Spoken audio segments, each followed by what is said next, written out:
Veicās ar bērnu audzināšanu tieši šajā ledus sportā un cik veiksmīgi viņiem arī izdodas apgūt jaunās prasmes? Es domāju, ka veicas diezgan labi un vislabākais radītājs ir tas, ka bērni tomēr apmeklē tas nodarbības visu laiku un neizlaiž un cenšas būt uz katru treniņu šeit.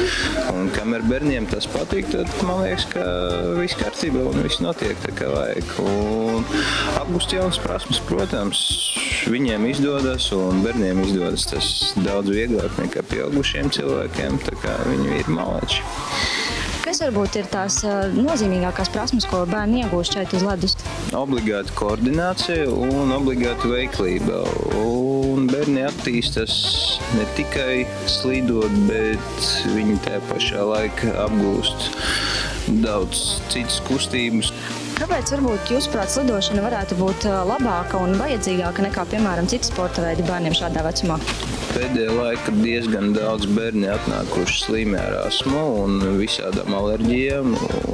Un daudzi ārsti jums pateiks noteikti, ka slidošana un atrāšanas vieta, kur ir augsts un sauss gaiss, tieši tāds pats, kā ir te ledus halē, tas noteikti labvēlīgi ieteikumi veselībai bērniem. Un tie bērni, kuri ir slimi ar astmu vai alerģiju, viņiem paliek daudz vieglāk pēc gada, kad viņi apmeklē nodarbības.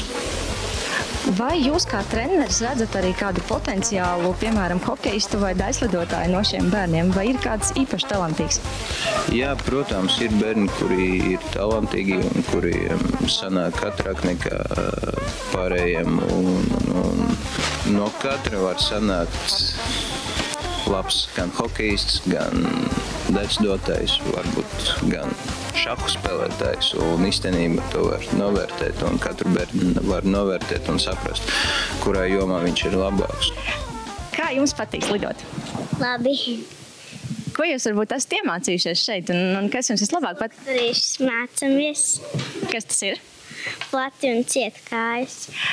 Vai jūs gaidat šīs nodarbības ar nepacietību, vai tomēr tas ir mazliet tomēr pienākums un vajag nākt, vai jūs tomēr katru nedēļu gaidat šīs nodarbības? Gaidām. Un vai jums patīk jūs treneris? Jā. Un vai jūs prasīsiet vecākiem turpināt arī šīs nodarbības nākamgad? Jā. Pastāsti, ko tu jau esi līdz šim iemācījies? Uz vienas kājas slidot ļoti ilgi un taisīt uzdevumus. Kādus uzdevumus?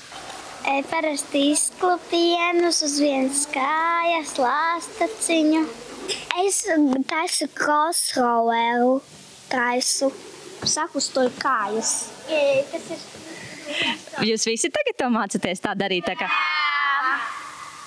Vai kāds no jums gribētu arī turpināt un mācīties daļslidošanā? Jūs varat pacelt rokas. Es hokejā gribēju. Tu gribi iet hokejā? Kurš ir tavs mīļākais hokeja spēlētājs? Nižvīs. Un Ozoriņš. Mani visi sauc par Nižviju. Tevi sauc par Nižviju? Man Ozoriņš, kas tas ir. Vēl man patīk, kāds iet slidošanu un rādīt man pa datoru.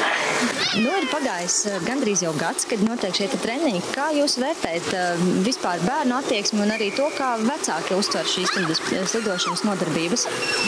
Man liekas, bērnu attieksmi jūs šodien paši varējāt redzēt, tā ir visnotaļ pozitīva. Neskatoties, kad viss ir gājis kā no ērkšķiem uz rozēm, jo sākums bija pagrūts dažām labām, bet esam tikuši līdz mācību gadu noslēgumam. Vecāka attieksme, acīm redzot, var uzskatīt, ka ir pozitīva, jo, ja viņi ir pieteikuši savus bērniņus šajā te projektā, un arī bērnu skaits ir saglabājies nemainīgs, es uzskatu, ka tas ir labs rādītājs. Vai arī varbūt kāds cits bērnu vecāki interesējās par iespēju sūtīt savu bērnu tomēr uz slidošanas nodarbībām no tiem bērniem, kas iepriekš to nav vēl darījuši un kas šobrīd to vēl nedara? Šajā grupā, kas mums skaitās 5-6 gadnieku grupa, dotajā brīdī tādu bērniņu nav. jo izvēle tomēr izdara tāpat kā par bērndārziem vai par skolām, un tomēr mācību gada sākumā, ja, jo tas ir process ilgstošāks, kur rezultāts ir, nevar tā ienākt it kā var ienākt, ja, gatavā grupā, bet tomēr arī visas pārējās lietas, kā, teiksim, grupas, kolektīvs un saskaņotas darbības un tā tālāk. Ja. Pastāstiet savu redzējumu, kā jūs vērtējat bērnu attīstību treniņu laikos? Es domāju, ka bērni cenšas un viņi trenējas, viss kārtība, nav nekādas vainas, viss klaus, ko saka treneris. Un man patīk ar viņiem strādāt. Vai jūs redzat arī progresu viņos? Jā, protams, viņi no sākuma vienkārši rapoja pa ledu, bet tagad viņi jau kaut kas lido. Vai plānojat arī nākamajā gadā turpināt šīs te pašas bērniem apmācības? Mēs varam daudz ko plānot, bet svarīgi ir tas, vai vecākiem tas būs nepieciešams. Un ja vecāki vēlēsies, jā, ļoti labprāt, jā, jo ar treneri Andreju un ar ledusskolas direktoru runājot, tas ir izdevies tomēr projekts, jā. Jo šeit ir moments tāds, ka mēs tomēr atrodamies ļoti tuvu Jelgavas ledushallē. Tas būtiski 3 minūtēs mēs esam šeit.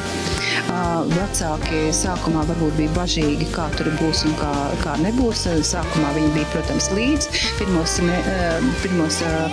treniņus skatījās, jā, bet mums nāk līdz arī auklītes divas, kas bērniem palīdz saģērbties un viss notiek, jā.